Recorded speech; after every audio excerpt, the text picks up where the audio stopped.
Amen. Bienvenue à tous, bienvenue dans ce lieu d'adoration et de louange.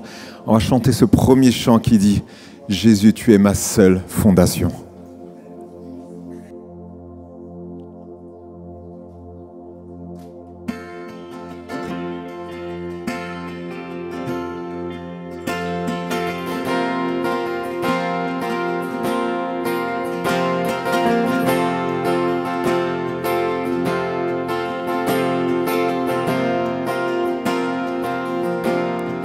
Christ est ma seule fondation, le rocher de ma vie, quand tout autour de moi est détruit. En lui est mon appui, car j'ai mis ma foi en Jésus. Il ne m'abandonne pas. Sa parole est solide et sûre. Il ne me laissera jamais, jamais.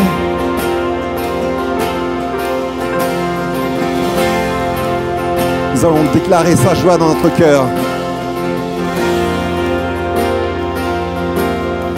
J'ai sa joie dans le chaos, j'ai sa paix qui me soutient, je peux déposer mon fardeau, car il me tient dans sa main.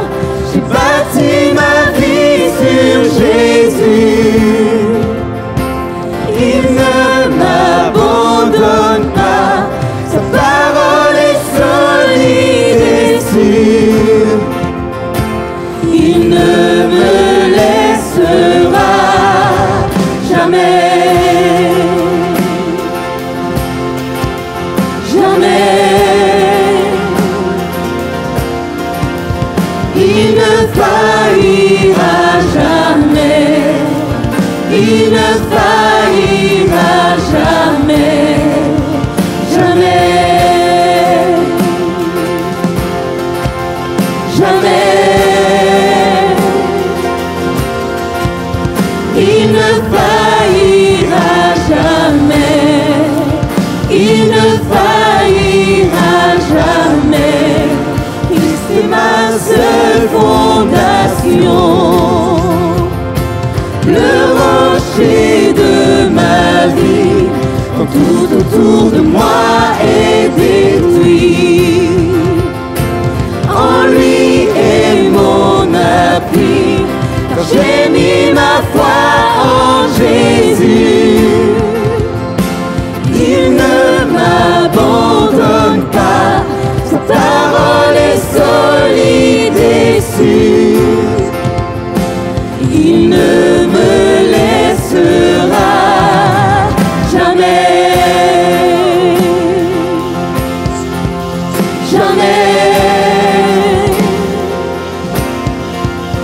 Il ne faillira jamais, il ne faillira jamais, jamais, jamais. Il ne faillira jamais, il ne faillira jamais.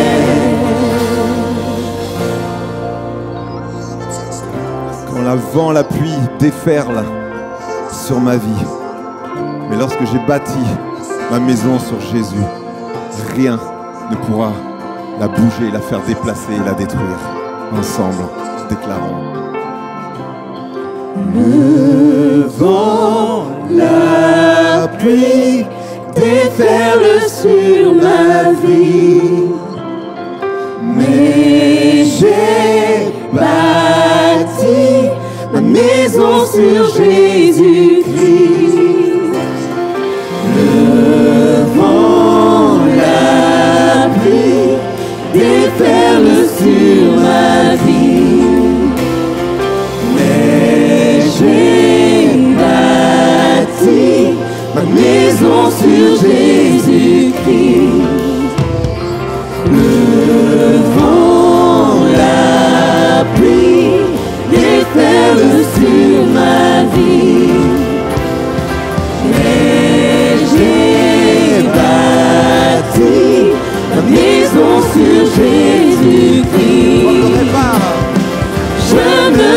tremblerai pas.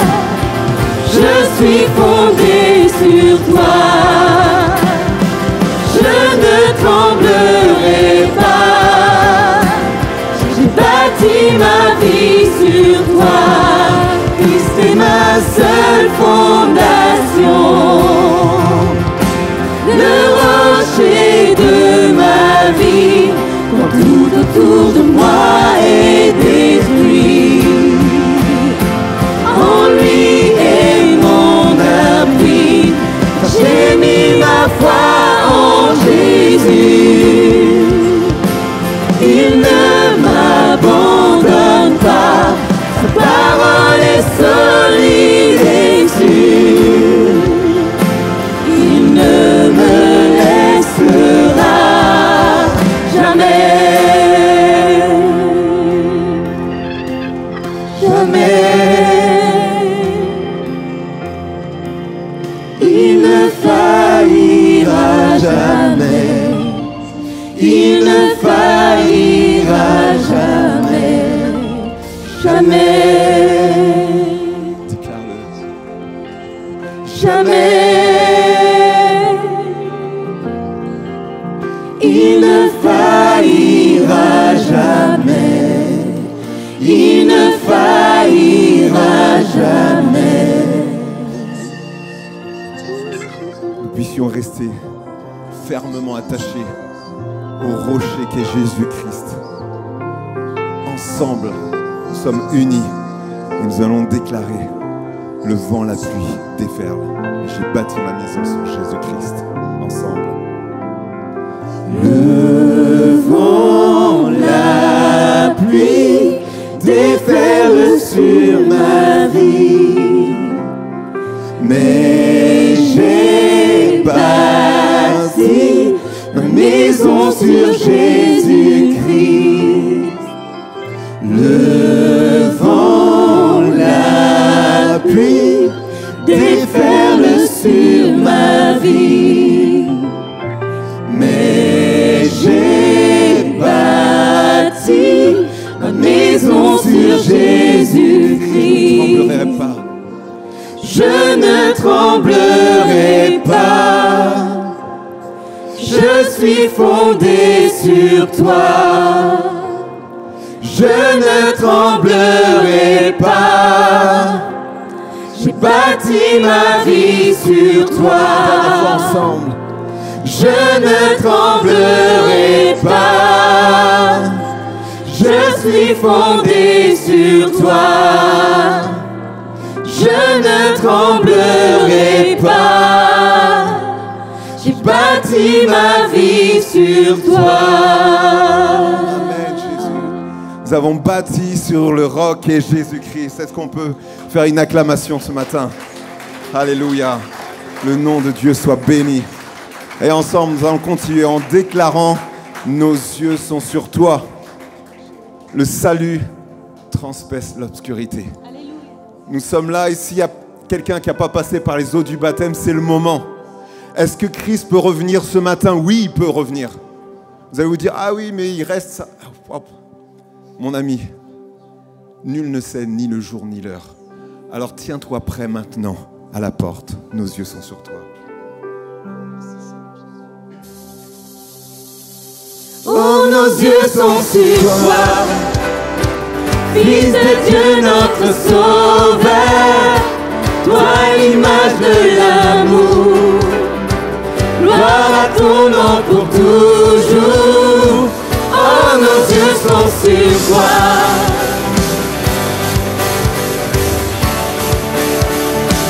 Oh, nos yeux sont sur toi.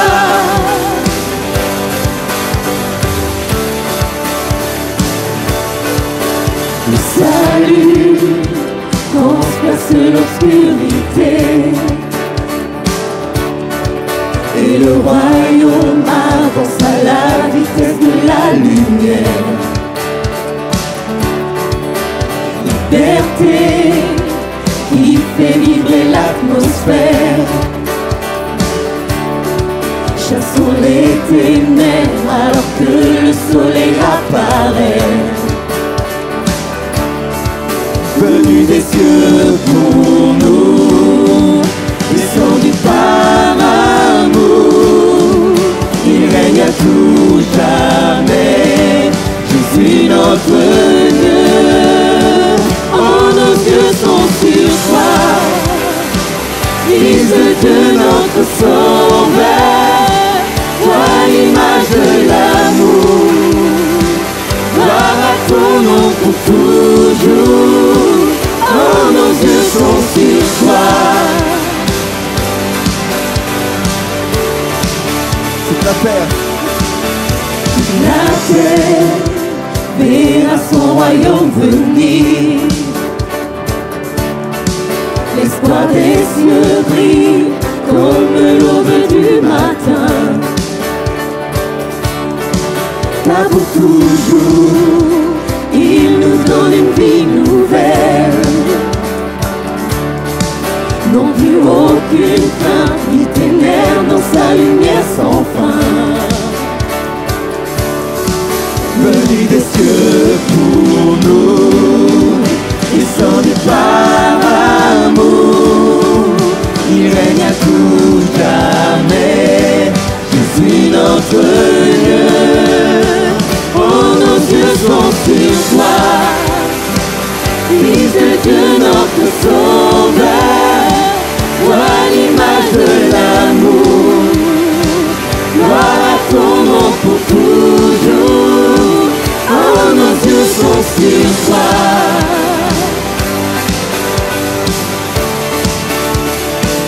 Oh, nos yeux sont sur toi.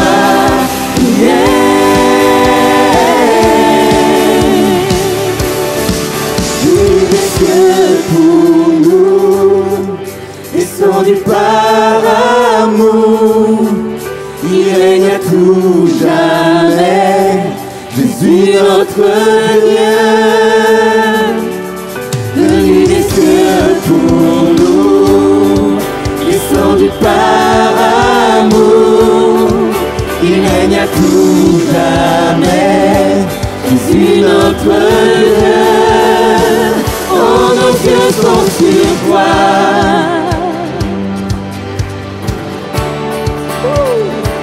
Oh, nos yeux sont sur toi. Yeah. Oh, nos yeux sont sur toi. Fils de Dieu notre Sauveur, toi l'image de l'amour, gloire à ton nom pour toujours. Oh, nos yeux sont sur toi.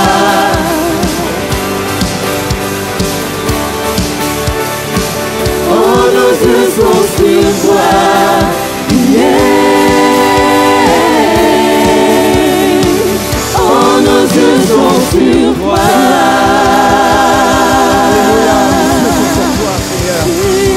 Seigneur, merci pour la vie nouvelle que tu nous as donnée. Merci encore, Seigneur. Nous voulons glorifier ton nom. Est-ce qu'on peut élever nos voix ensemble et déclarer les bontés de Dieu sur nos vies? Ce qu'il fait et ce qu'il fera et ce qu'il a fait aussi. Repasser les bienfaits. Alléluia. Nous allons passer pour la Sainte Seine. C'est un temps béni. Moi, j'aime ce temps. Vous savez pourquoi? Parce que Christ nous unit. Nous faisons plus qu'un. On va lire ce texte de la parole de Dieu. La coupe de bénédiction que nous bénissons n'est-elle pas la communion au sang de Christ? Le pain que nous rompons n'est-il pas la communion au corps de Christ? Puisqu'il y a un seul pain, nous qui sommes nombreux, nous formons un seul corps, car nous participons tous à un même pain. Voyez simplement ça, formons un seul corps. Est-ce qu'il y a ton voisin et ta voisine? Et on peut faire comme au premier culte, vous vous tournez vers vos voisins, je suis lié à toi. Je forme qu'un seul corps, je suis lié à toi. N'ayez pas peur, dites-le, je suis lié à toi. Il y en a un qui est l'orteil, l'autre qui a la main, l'autre qui sont les yeux, l'autre qui sont les pieds, la jambe, le bras. Et nous sommes liés ensemble. Mon frère, ma sœur, tu n'es pas seul. Et le corps de Christ est beau. Le corps de Christ est beau. Amen. Et là, ça réveille tout de suite nos pensées. Oui, nous faisons qu'un seul corps, uni en Christ. Nos frères, personnes qui sont appelées à distribuer, qui puissent s'approcher, préparer. Et que vraiment ces instants puissent nous dire, oui, je suis en communion avec Dieu, mais je suis en communion ce matin avec, je ne sais pas combien on est, est-ce qu'on est 150, mais je suis en communion avec tout le monde qui est autour. Je suis lié par son amour et sa grâce. Nous puissions ce matin simplement dire, Seigneur, je suis avec toi, mais ensemble, nous avançons. Moi, je me rappelle cette parole de l'Écriture quand il dit, nous serons tous ensemble lorsque Jésus va revenir sur les nuées. Une multitude, nous serons tous ensemble. De la même manière, ce que nous faisons ce matin, ça déclare cette unité, ça déclare cette volonté d'être « je suis participant », ce corps de Christ. Amen.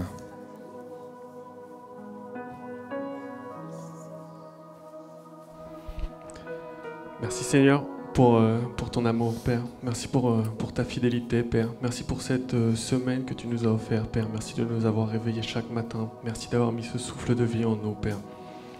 Je te prie, Père, pour que tu effaces nos fautes, Père, nos manquements durant cette semaine, Père. Tous ces moments, Père, où peut-être nous n'avons pas été à la hauteur, Père, où nous n'avons pas écouté ton esprit quand tu nous parlais, Père.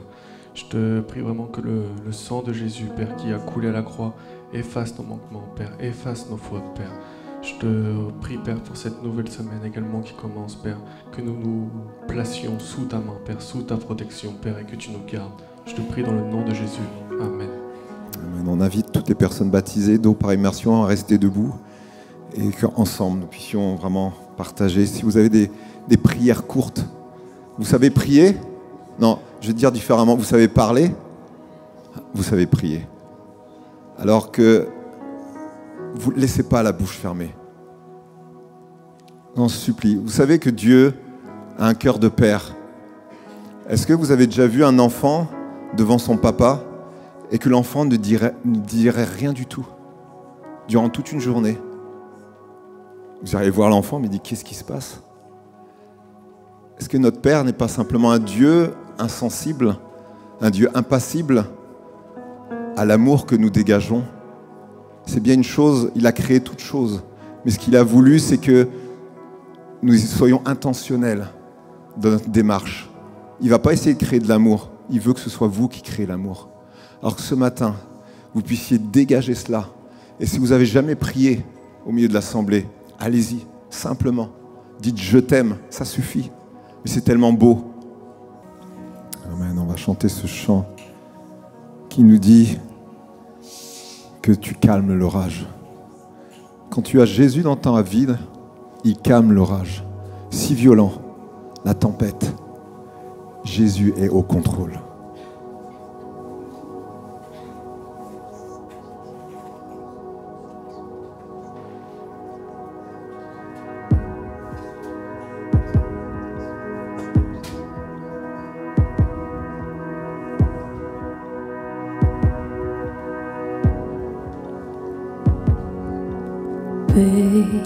Tu calmes maintenant l'orage si violent qu'il s'apaise.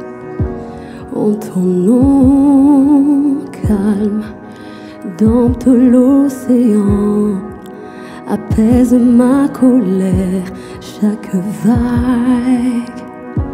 En ton nom, Jésus, Jésus, tu fais trembler les ténèbres, Jésus, Jésus, nos peurs se taisent, Jésus, Jésus, tu fais trembler les ténèbres, Jésus, Jésus.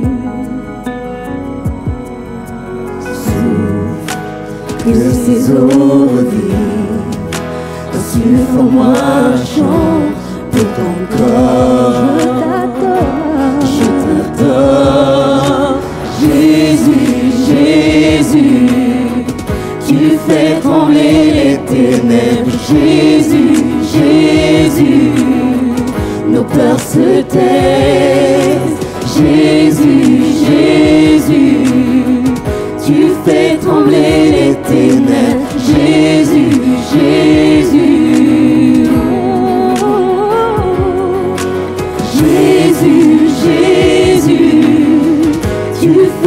trembler les ténèbres. Jésus, Jésus, nos cœurs se taisent.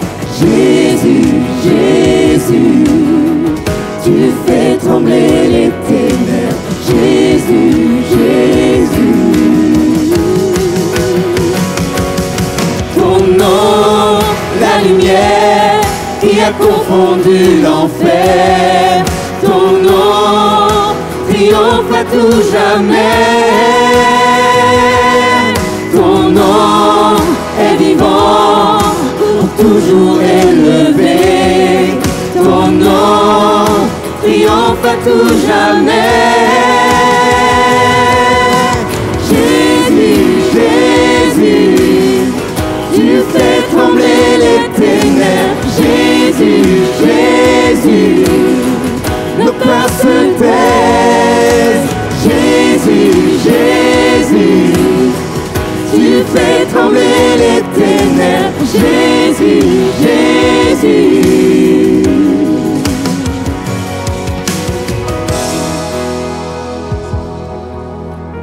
C'est toi qui fais trembler les ténèbres, Seigneur.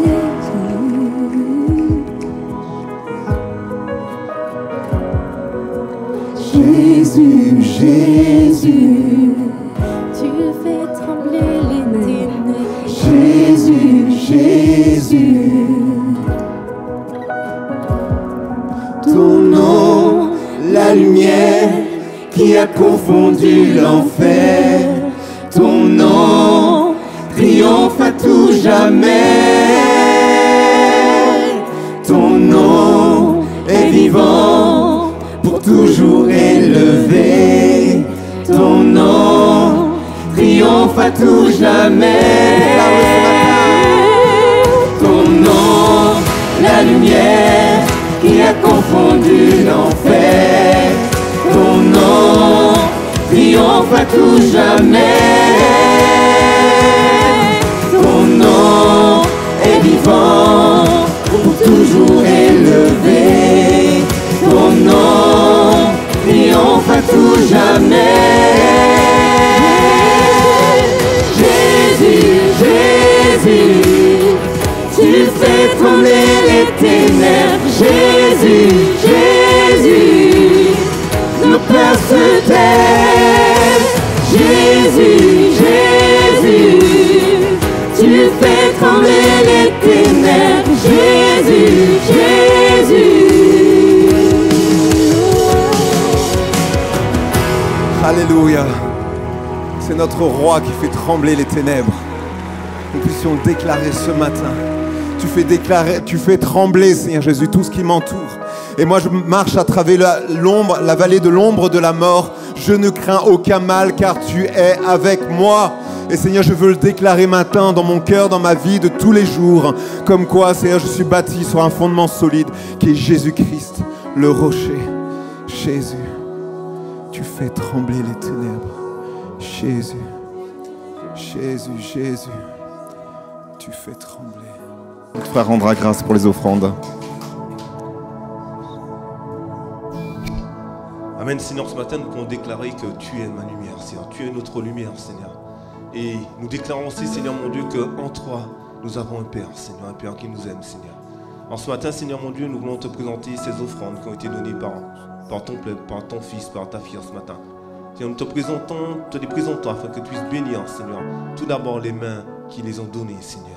Merci de bénir ces offrandes afin que ces offrandes puissent permettre à l'Église de se développer, de s'agrandir, Seigneur. Seigneur, tu connais les besoins matériels de notre Église, mais par-dessus tout, tu es celui qui règne demain en majesté, Seigneur. Alors nous croyons que l'usage de ce qui a été donné ce matin, Seigneur, ça sera pour ta gloire, Seigneur. Et que nous croyons, Seigneur, que tu multiplieras encore et que tu donneras encore davantage, Seigneur, à celui qui a donné, Seigneur. Alors on reçoit notre adoration ce matin, on reçoit notre louange, Seigneur, ce matin, et on reçoit la gloire qui t'est due, Seigneur, dans le nom de Jésus. Amen.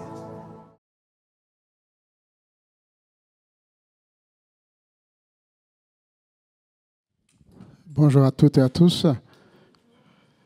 Quelle grâce, chers amis, chers frères et sœurs, d'être présents ce matin. parce que nous croyons que Jésus est au milieu de nous. Amen. Salutations à des amis qui nous viennent pour la première fois, qui nous visitent, ou qui de temps en temps passent nous rendre visite, ceux qui nous regardent sur les réseaux sociaux. Notre prière, notre désir, c'est que chacun d'entre nous, chaque fois que nous sondons les Écritures, eh bien, nous puissions connaître qui est réellement Jésus pour nos vies. Amen. Nous sommes réunis ici, pas pour mettre en avant une église quelconque, mais c'est parce que nous avons rencontré le Seigneur Jésus. Amen. Et que nous lui avons donné notre cœur. Et c'est pourquoi, en ouvrant la parole de Dieu, nous voulons revenir sur des sujets qui nous permettent de connaître Dieu, d'approfondir notre attachement au Seigneur et surtout, autant que cela dépend de nous, de marcher dans l'obéissance à la parole de Dieu. Je vous invite, si vous avez la Bible, d'ouvrir ou alors de suivre, puisque ça sera projeté sur l'écran. Dans le livre des Actes des Apôtres, nous allons lire 3 textes. Actes des Apôtres, chapitre 2, et à partir du verset 37. Actes chapitre 2, verset 37, verset 41. Après avoir entendu ce discours, ils eurent le cœur vivement touché. Et il dit à Pierre et aux autres apôtres, hommes, frères, que ferons-nous? Pierre leur dit, repentez-vous et que chacun de vous soit baptisé au nom de Jésus-Christ pour le pardon de vos péchés, et vous recevrez le don du Saint-Esprit.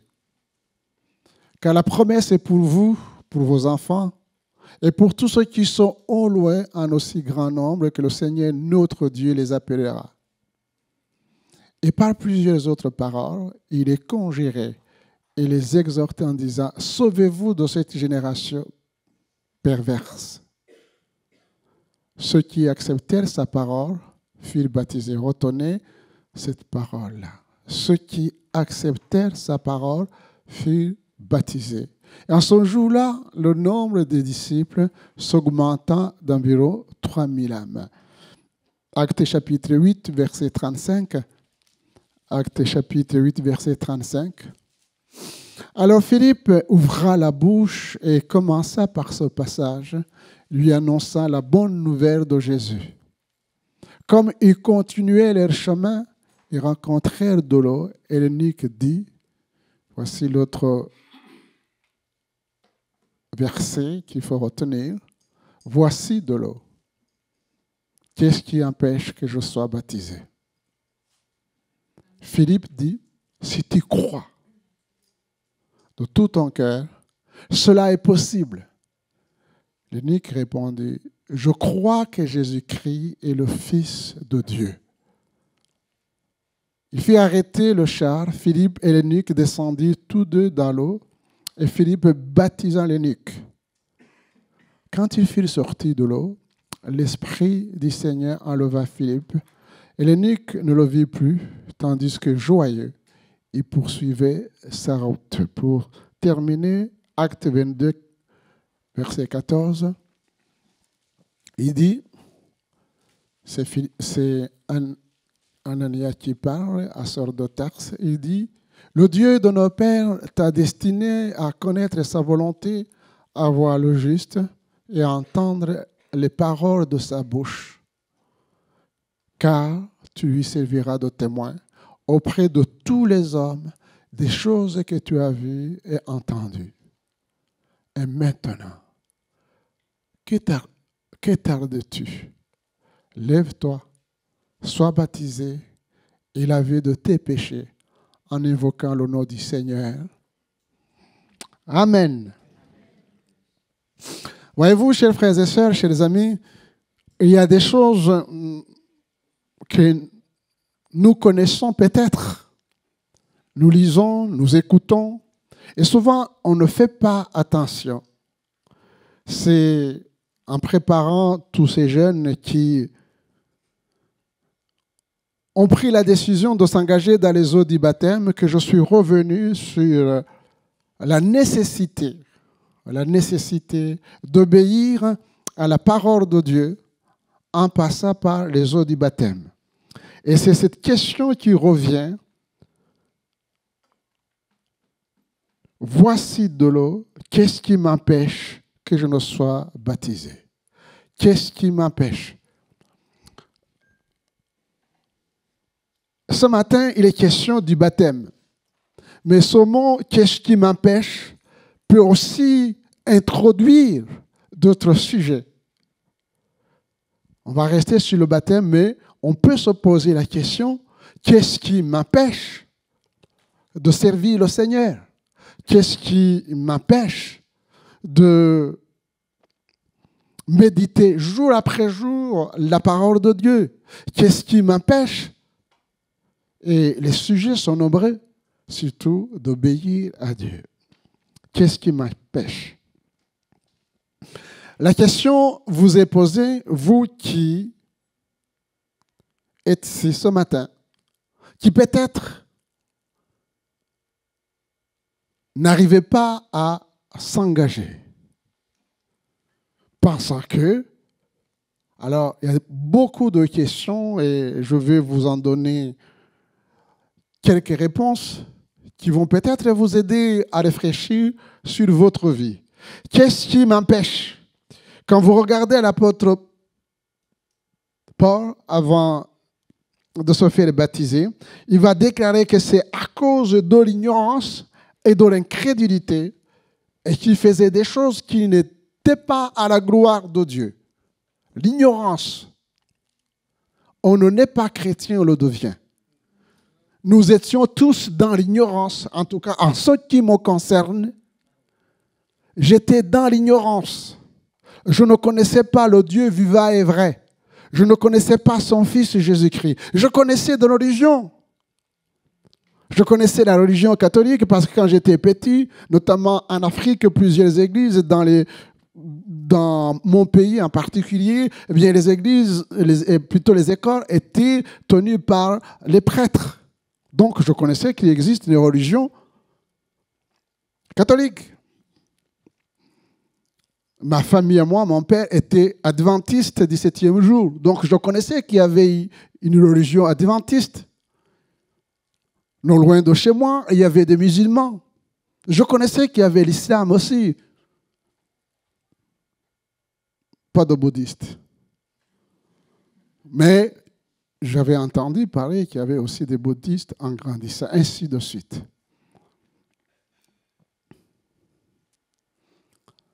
Mais j'ai grandi dans l'ignorance. Je ne savais pas que Dieu existait et qu'il m'aimait. Et puis, mon cœur était endurci, incrédule, parce que j'avais une manière de raisonner qui n'était pas du tout biblique. Je raisonnais en fonction de ce que je voyais, en fonction de ce que mon pays passait sur le plan politique, social, économique. Et en grandissant, je réfléchissais et je voyais les conséquences des stratégies géopolitiques sur la région et surtout en particulier dans le pays où je suis né. Donc, je peux dire que ces choses-là m'empêchaient de voir l'amour de Dieu. Mais je dirais beaucoup plus que c'est le péché qui m'empêchait de connaître Dieu. J'aimais ma vie. J'aimais ma vie. Comme tu aimes ta vie. Moi, je prie que le Seigneur Jésus puisse nous montrer les uns les autres comment l'amour de ce monde, l'amour du péché, quand on aime le péché, soit qu'on est dans l'ignorance, on ne sait pas que le péché tue. Le péché tue corps, âme et esprit. Et le péché entraîne beaucoup de conséquences. Et puis, il y a le fait aussi que quand on commence à connaître l'Évangile, on ne voit pas pourquoi on va quitter sa religion.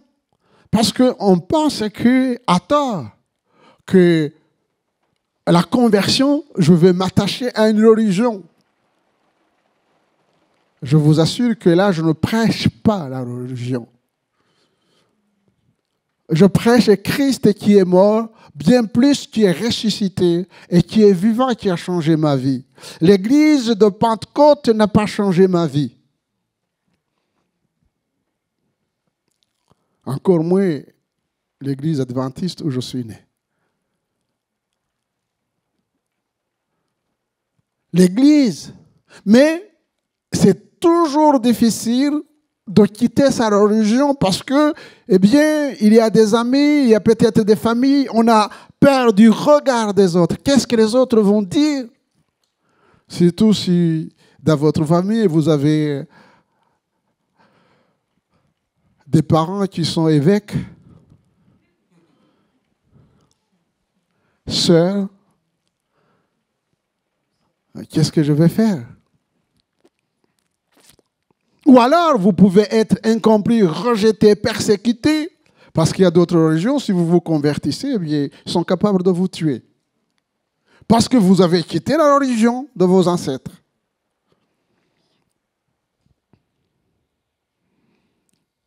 Mais pourtant, l'Esprit de Dieu te pose la question, comme il m'a posé la question, qu'est-ce qui t'empêche réellement d'être baptisé?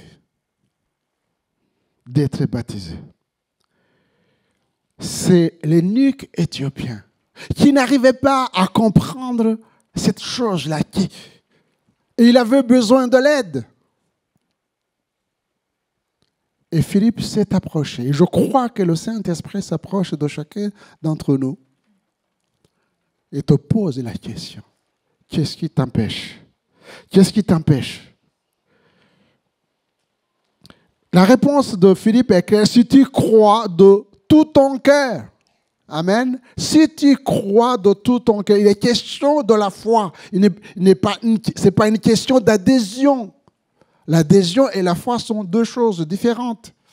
Si tu crois, et l'évangéliste d'ajouter de tout ton cœur.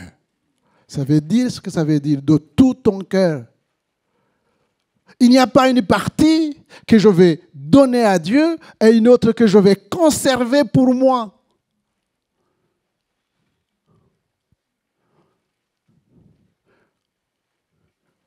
Christ ne peut pas cohabiter avec le péché. Mais il y a une chose. Dieu dit, viens tel que tu es. Tel que tu es. On ne peut pas se changer. Mais Christ, lui, il accepte que tu viennes tel que tu es, avec tes péchés, tes soucis, tes inquiétudes. C'est son travail, c'est son œuvre. Mais à une condition, que tu viennes de tout ton cœur. Que tu viennes de tout ton cœur. Si tu crois de tout ton cœur, alors, cela est possible. Cela est possible. Quelques raisons qui peuvent justifier l'engagement de passer par les eaux du baptême. Eh bien, simplement parce que la Bible l'enseigne.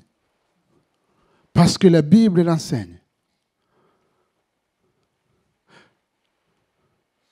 Pour moi, pour ceux qui sont nés de nouveau, eh bien, la Bible, nous la considérons comme la parole de Dieu. Et nous la considérons comme ayant autorité sur notre vie. Alors, ce qu'elle enseigne, eh bien, pour moi, la Bible enseigne les 2-3 textes que je viens de mentionner, et je vais mentionner d'autres.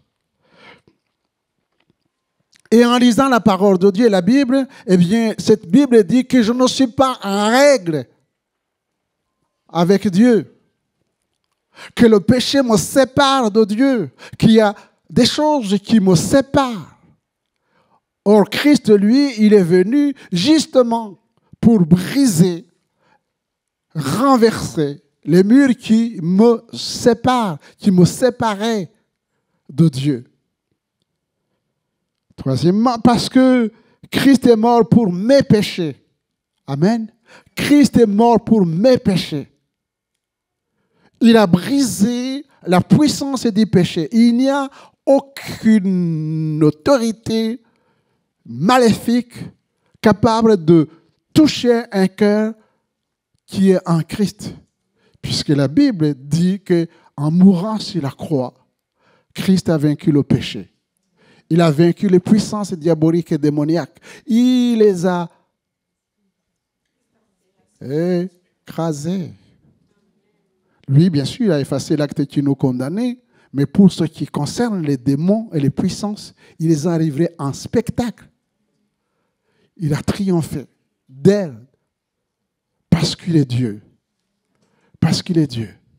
Mais voyez-vous, chers frères et sœurs, ce Jésus qui a vaincu à la croix du Calvaire, il nous a donné l'exemple. Et nous disons qu'il est notre modèle par excellence. Alors, lisons ce que Jésus a fait dans Matthieu, chapitre 3, verset 13. Qu'est-ce que Jésus a fait? Alors, Jésus vint de la Galilée au Jourdain vers Jean pour être baptisé par lui. Mais Jean s'y opposait en disant, c'est moi qui ai besoin d'être baptisé par toi, et tu viens à moi? Jésus lui répondit, laisse faire maintenant, car il est convenable que nous accomplissions ainsi tout ce qui est juste. Et Jean ne lui résista plus. Dès que Jésus était baptisé, il sortit de l'eau et voici, les cieux s'ouvrirent et il vit l'Esprit de Dieu descendre comme une colombe et venir sur lui. Et voici une voix fit entendre des cieux ces paroles, celui-ci est mon Fils bien-aimé en qui j'ai mis toute mon affection. Jésus, à l'âge de 30 ans environ, décidant de se faire baptiser. Et on peut comprendre pourquoi Jean n'a pas voulu le baptiser. Parce que Jean, rempli de l'Esprit de Dieu, il savait que Jésus était le Fils de Dieu, était sans péché. Or, on se fait baptiser parce qu'on a accepté Jésus comme Seigneur et Sauveur à cause de nos péchés pour être pardonné. Il dit non, non, non, non. Je ne peux pas te baptiser, mais c'est moi, le pécheur, qui a besoin d'être baptisé par toi. Mais Jésus va lui donner une réponse qui doit nous interroger nous-mêmes. Il faut que nous accomplissions ce qui est écrit. Il faut que nous accomplissions les Écritures. Un enfant de Dieu qui n'est pas rebelle, un enfant de Dieu qui a compris ce qu'est la Bible, marche toujours par l'obéissance. Par l'obéissance.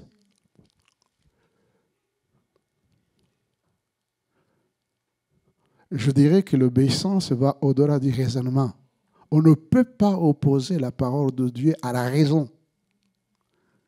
Quand bien même la parole de Dieu éclaire notre raisonnement pour qu'on puisse bien raisonner.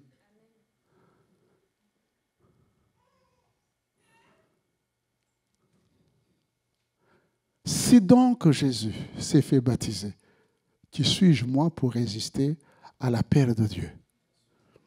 Sujet de méditation et de réflexion. Oui, le baptême est justifié parce que je me suis repenti. Voilà, je me suis repenti de mes péchés et je vais ainsi marquer ma foi en Jésus-Christ comme Sauveur et Seigneur. C'est Jésus seul qui sauve, mais c'est lui aussi qui désormais est mon maître. Je ne suis plus maître de moi-même parce qu'avant, j'étais maître de moi-même. Comme quelqu'un qui disait, je suis le directeur de ma conscience.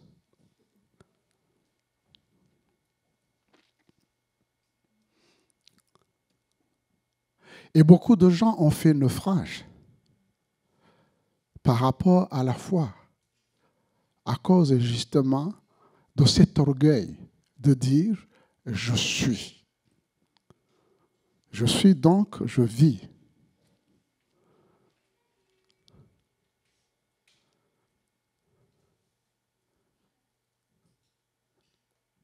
Ceux qui acceptent Jésus comme Seigneur et Sauveur ont l'humilité de dire « je ne suis pas capable de diriger ma vie ». Je t'invite, Seigneur, prends la direction. Prends la direction de ma vie. Conduis-moi où tu veux, Seigneur, comme tu veux.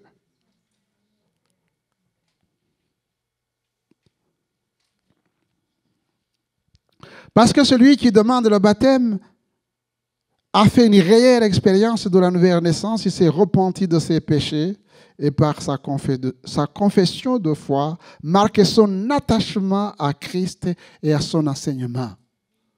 Je veux désormais avoir une relation intime avec Dieu par la lecture, la méditation de la parole de Dieu. L'apôtre Paul nous enseigne que celui qui passe par le baptême a d'abord été lavé.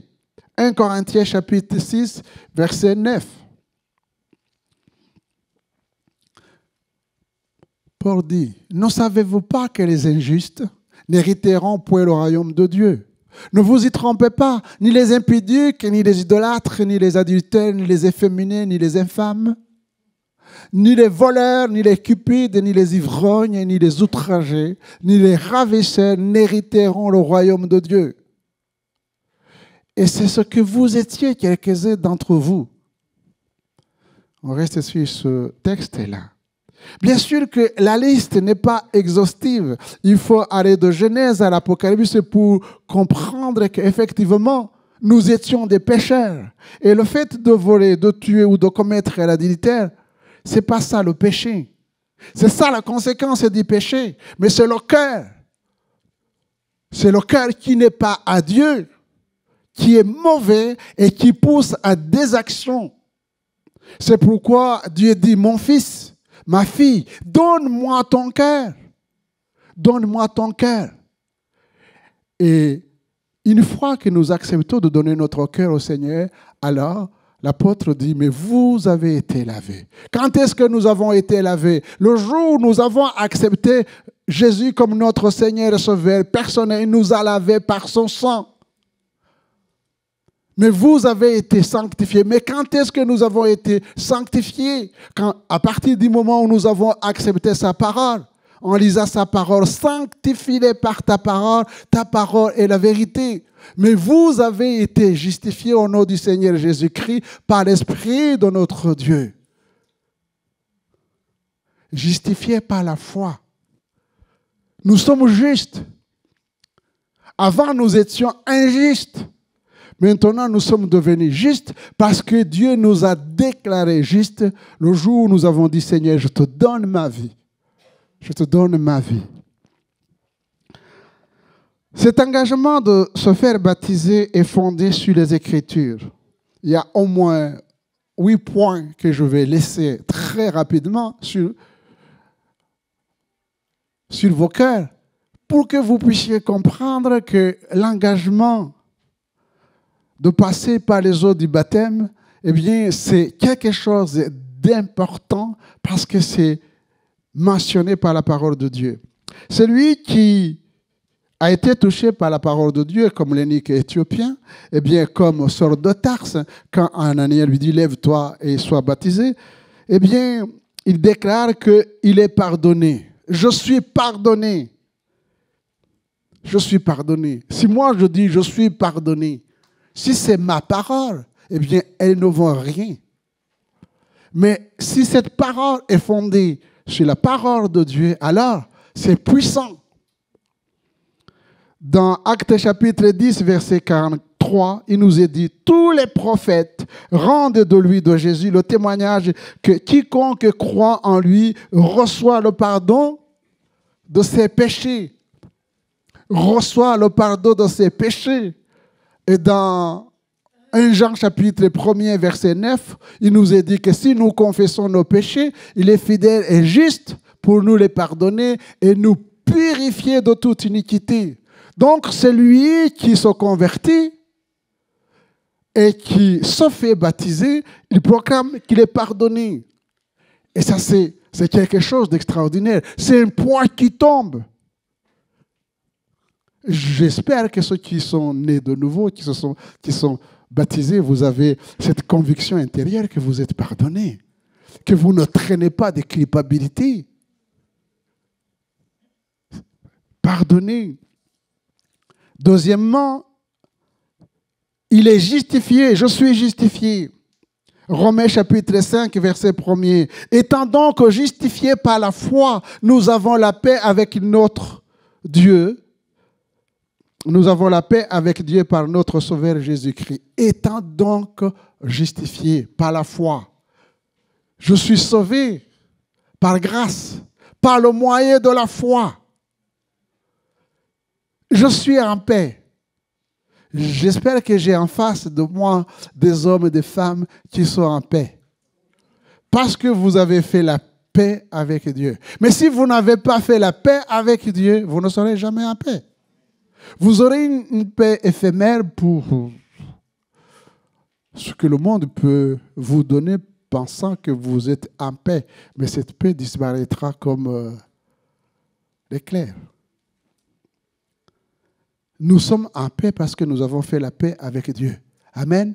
Nous sommes en paix parce que nous avons fait la paix avec mon prochain. J'ai déjà fait une étude jeudi passé, posant la question, mais qui est mon prochain? Je vous renvoie à ce que dit Luc, chapitre 10, verset 25 et suivant. Je suis en paix. Et Romains chapitre 1er nous dit, il n'y a donc maintenant aucune condamnation pour ceux qui sont en Jésus-Christ. Voyez-vous, chers frères et sœurs, nous n'apprenons pas ces textes dans notre cœur pour les réciter. Simplement, c'est parce que nous croyons. Personne ne peut me condamner. Même ceux qui ont été condamnés à cause de Christ et j'étais en prison, ils n'étaient pas condamnés. Jésus était avec eux en prison. Ceux qu'on a jetés dans la fournaise ardente, ils étaient condamnés par les hommes. Mais Dieu ne les condamnait pas parce que Jésus était avec eux. C'est ça qui fait la différence. Vous ne pouvez pas empêcher le monde de vous haïr à cause de votre foi, de vous détester à cause de votre foi, de vous persécuter à cause de votre foi.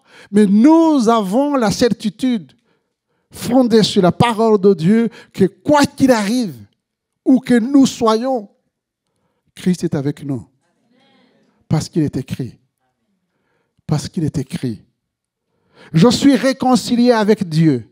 Car si lorsque nous étions ennemis, nous avons été réconciliés avec Dieu par la mort de son Fils, à plus forte raison étant réconciliés, serons-nous sauvés par sa vie. Nous sommes donc réconciliés avec Dieu. Et c'est pourquoi nous sommes réconciliés avec nos frères et sœurs. Parce que nous ne pouvons pas, voyez-vous, reconstruire les murs qui nous séparent avec Dieu ou avec nos frères et sœurs. L'Esprit de Dieu qui est en nous ne l'acceptera jamais. Non. À moins vraiment qu'on tombe, on s'éloigne de Dieu. C'est la raison pour laquelle, chers frères et sœurs, quand on fait quelque chose de mal à son frère, eh bien l'Esprit s'agite à nous. Il ne peut pas nous permettre de dormir jusqu'à ce que nous puissions régler cette chose-là. Nous réconcilier. Ceux qui sont nés de nouveau, ceux qui acceptent le baptême, eh bien, ils sont réconciliés. Eh bien, nous sommes libres de l'esclavage du péché. Jésus dit, si donc le Fils vous a franchi, vous serez réellement libres. Qu'on puisse avoir un péché ou une addiction qui est là, qui est tenace. Oui. Mais laisser cette addiction ou son péché nous détruire, c'est notre responsabilité. Parce que nous sommes appelés à venir à Jésus avec un cœur repentant, disant, Seigneur, je n'y arrive pas. L'Esprit m'a montré que telle chose, eh bien, n'est pas bonne. Mais j'ai beau à prier, je n'y arrive pas. J'ai besoin de toi. Et Jésus viendra à ton secours. Si le Fils vous affranchit, vous serez réellement libre. Deuxièmement, nous avons une famille. Amen. Vous êtes ma famille. J'espère que vous m'acceptez. Je suis devenu enfant de Dieu. Qui dit enfant, dit famille. Il n'y a pas d'enfant sans famille. Je suis enfant de Dieu. Vous êtes enfant de Dieu. Donc, vous êtes mes frères, mes sœurs. À tous ceux qui l'ont reçu, à ceux qui croient en son nom, il a donné le pouvoir de devenir enfants de Dieu. Nous sommes enfants de Dieu. Nous composons la famille des enfants de Dieu. Je suis devenu une nouvelle créature. Vous connaissez cette parole. Si quelqu'un est en Christ, est une nouvelle créature. Ça, c'est miraculeux. Les choses anciennes. Alors, ceux qui étaient sous l'esclave de l'alcool, de la drogue, de l'adultère, de tout ce que vous pouvez, de la haine, de l'orgueil, de trucs, ces choses-là, ça fait partie du passé. Nous étions de cette nature. Mais Jésus nous a changés. Amen. Si quelqu'un est en Christ, une nouvelle créature, les choses anciennes sont passées. Voici quel miracle. Les choses sont en train de devenir nouvelles. Alors, ne pensez pas que vous êtes parfait. Vous n'êtes pas parfait. Je ne le suis pas non plus. Pourtant, je suis prédicateur. Qu'est-ce que vous en pensez? Je devais être parfait. Nous ne sommes pas parfaits.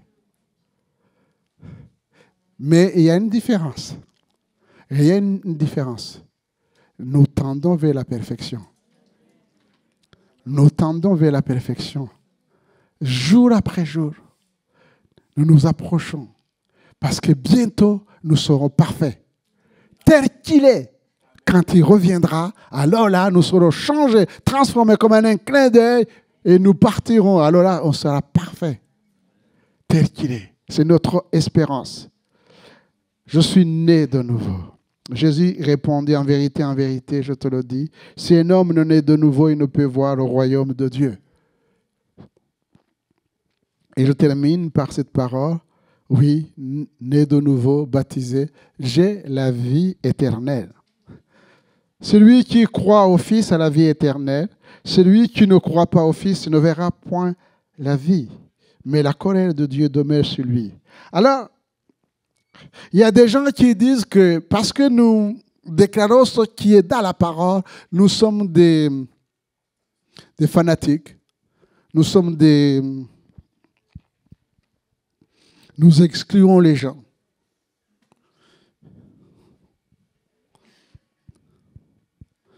OK. Vous êtes malade. Pourquoi vous allez voir le médecin quand vous êtes malade? Pourquoi? Parce que vous espérez qu'on découvre la maladie et qu'on vous donne un médicament qui vous guérisse.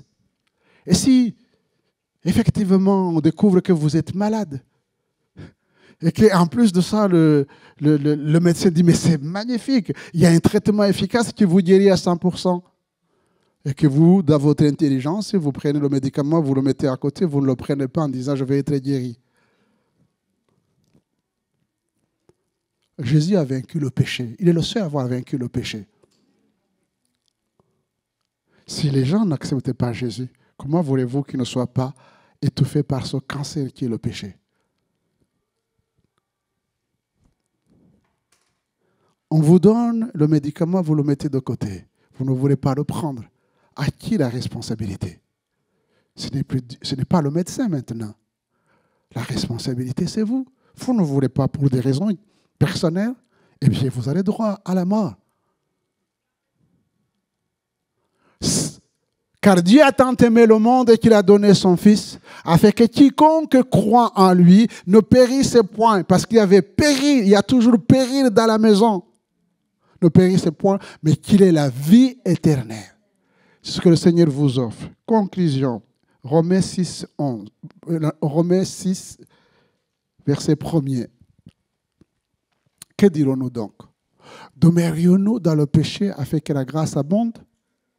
Loin de là.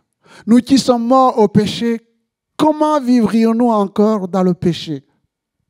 Ignorez-vous que nous tous qui avons été baptisés en Jésus-Christ, c'est à sa mort que nous avons été baptisés?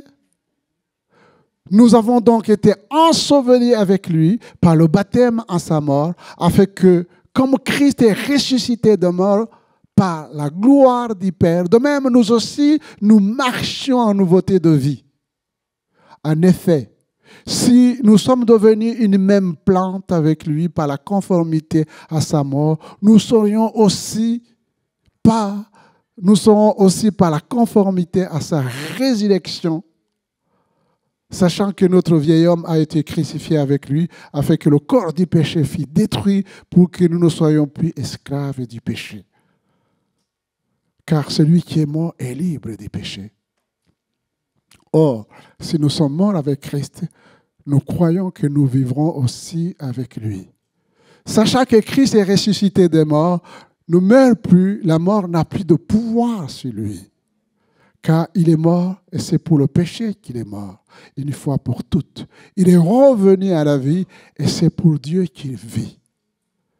Ainsi vous-même, regardez-vous comme mort au péché et comme vivant pour Dieu en Jésus-Christ. Il n'y a plus en nous, il n'y a plus de mort. Il y a la vie. Il y a la vie. C'est pourquoi nous sommes appelés à marcher en nouveauté de vie. Amen.